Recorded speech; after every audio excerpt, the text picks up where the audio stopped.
Alright, this is video 4 from module 11. I told you this was a long module. We are talking about the force of gravity as one of the 4 forces of nature. And we've talked about how it works on our planets, how it works on our planet, how it works on the planets in the solar system. And today we're going to be talking about comets and how they work on comets. So a comet, some people refer to them as dirty snowballs.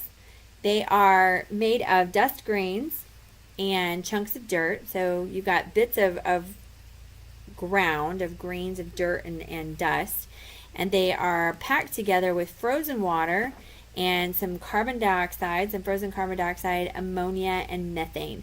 Now carbon dioxide, ammonia, and methane are all gases, and they're all frozen. So you've got some dirt and some water and some frozen gas that are big chunks and a big chunk, a big snowball out there flying around in space.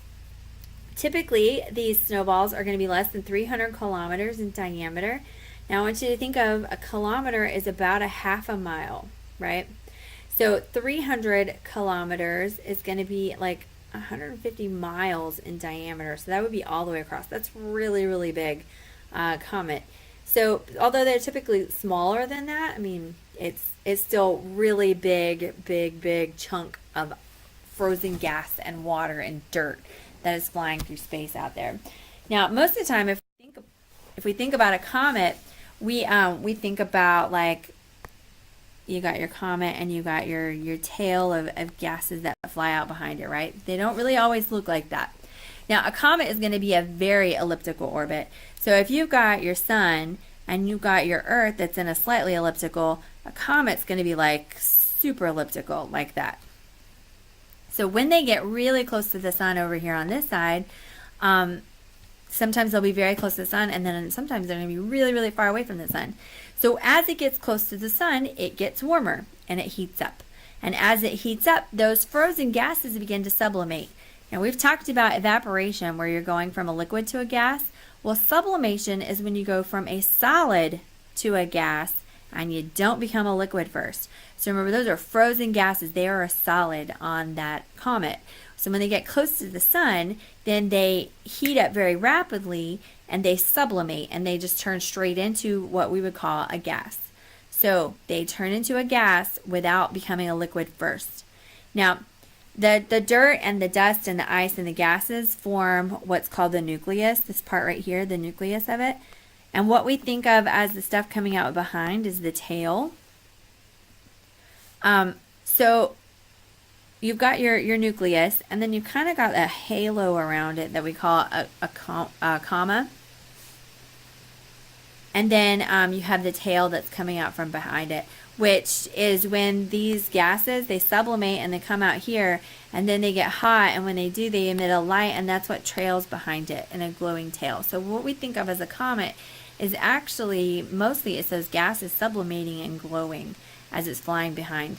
Now, it can only do that when it's getting close to the sun and it's warming up. The rest of the time when it's out there and it's not warm because it's not close to the sun, then you can't sublimate the gases. So what do you think disappears when you're way out here as opposed to being over here?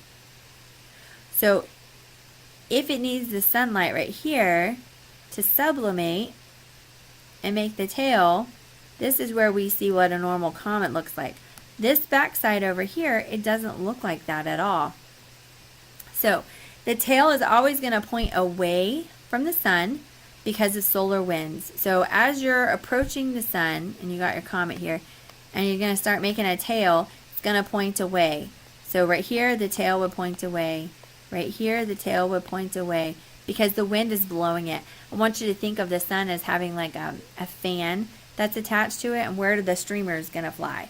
They're going to fly out behind it because it is a fan. So most comets are bright enough to be seen with, some comets are bright enough to be seen with the naked eye, but most of them are not. There could be comets out that we can't see at all. They have to be pretty big, and they have to sublimate a lot when they get close to the sun in order for us to see them. The rest of the time, they're just a frozen ball of ice flying through space, and they're not leaving a tail, and they're not bright because they're only going to get bright enough when they get close to the sun. So when the comet is far away from the sun, it doesn't have a comma or a tail. Okay, it only has the nucleus. It's just the ice ball flying through the air. So when it gets close to the sun, that's when it gets the comet and the tail. Otherwise, you just have a nucleus. You always have a nucleus. You always have the snowball. But when you get close to the sun, now you get a comet and a tail. Okay. Now, every time the comet passes near the sun, it's going to lose a little bit of mass. So it's going to get smaller every time it comes around. Now, most of them have very, very long periods, so it takes them a long time to come back by the sun. But every time it's going to lose a little, and it's not going to gain any when it's going back out into space. So with enough passes, that comet will eventually burn up completely and disappear. So it won't be around forever and ever and ever. Now, how often a comet comes by the sun is called its period. So the period is the time it takes for the orbit. So on Earth, our orbit, our period, we would say is 1 year or 365 days. All the planets have their own period, their own orbit time length. And a comet is going to have its own as well. So they're considered to be a short period if it's less than 200 years. If it takes less than 200 years for it to come all the way back to where we can see it, we would call it a short period comet, so that it is a short orbit, all right? So these are probably only going to go out about as far as Jupiter.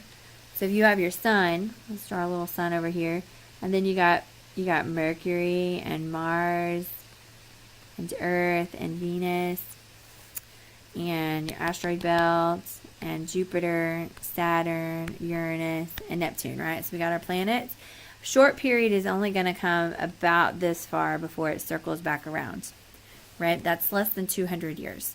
Now, they had one called Enoch's Comet that they had found, and it would come by about every 3.3 years. So that's really, really short. Now, a long period comet could take up to 5,000 years. So definitely longer, up to 5,000 years.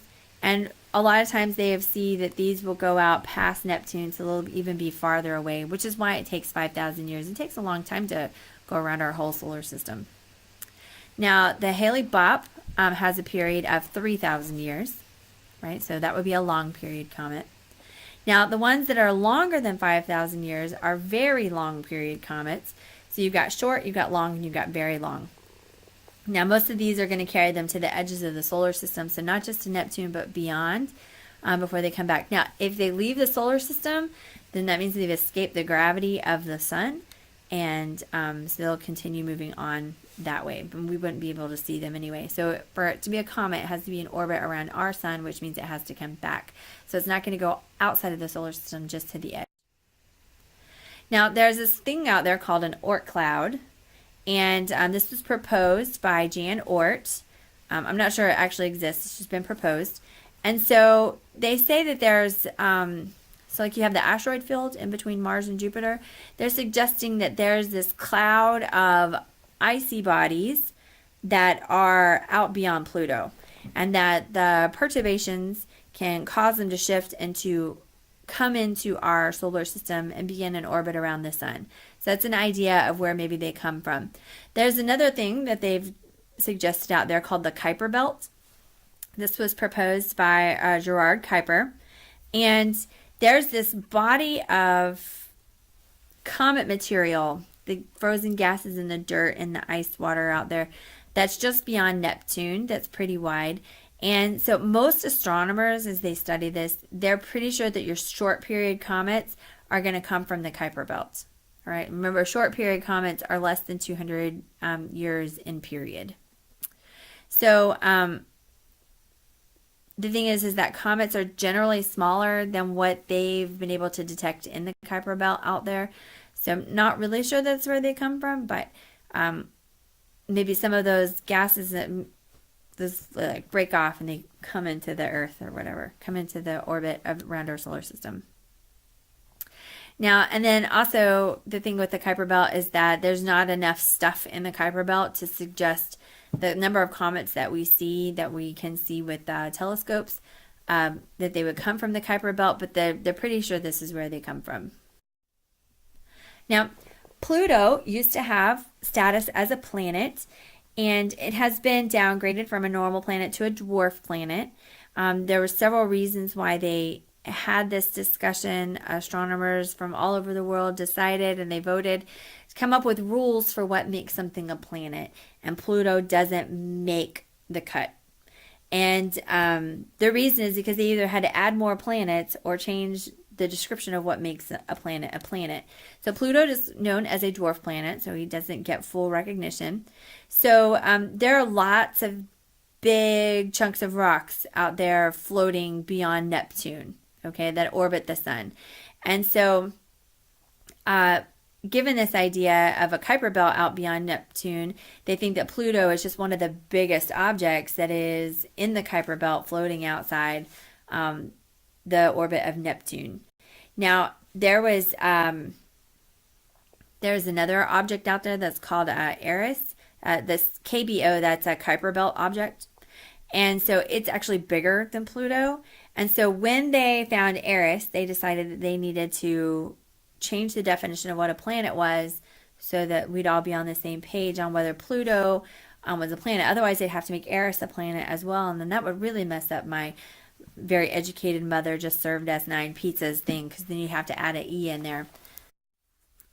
So here are the criteria for a planet, and we'll talk about which one that Pluto and Eris do not meet. So a planet must be in orbit around the sun, which they are. Eris and the other Kuiper belt objects, as well as Pluto, are orbiting around the sun. They are fulfilling that one.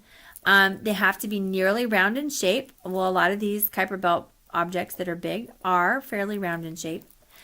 They must have cleared their neighborhood and been the boss of their neighborhood. So their neighborhood is their orbit. Now, what that means is they have to be big enough and have enough mass that any extra stuff that's floating around out there, it either pulls it toward them or pulls it into an orbit around them, like a moon. So either making it a satellite or drawing it towards, so that you don't have a whole bunch of extra stuff floating out there, which all the other planets have. Now they have satellites that are floating around them, but other than that, you don't have a lot of debris. You don't have a belt wide, 150 miles wide, of huge objects that are all just kind of floating around and bouncing around each other. And that is why they are, they would say that anything in the Kuiper belt has not really cleared its neighborhood. Pluto has not become the boss of its neighborhood. That is why it's been downgraded. So, and the reason that it can't clear its neighborhood, its orbit, is because it's just not big enough. It doesn't have enough gravity. So a dwarf planet will be in orbit around the sun, nearly round in shape. It has not cleared its neighborhood, so that's why those 2 Kuiper belt objects are considered to be dwarf planets, because they are big, they're around the sun, they're nearly round in shape, but they're not strong enough to clear their orbit. And it's not a satellite. So like the moon, if it weren't a satellite around the Earth, but it were a satellite around the sun, it might be considered a dwarf planet, right? So these are the 3 recognized dwarf planets. It's Pluto, Eris, and Ceres. Ceres is in the asteroid belt, so it's actually even closer to home. Considered to be a dwarf planet. There's a quiz today. Go ahead and click on the link, and I'll see you in class.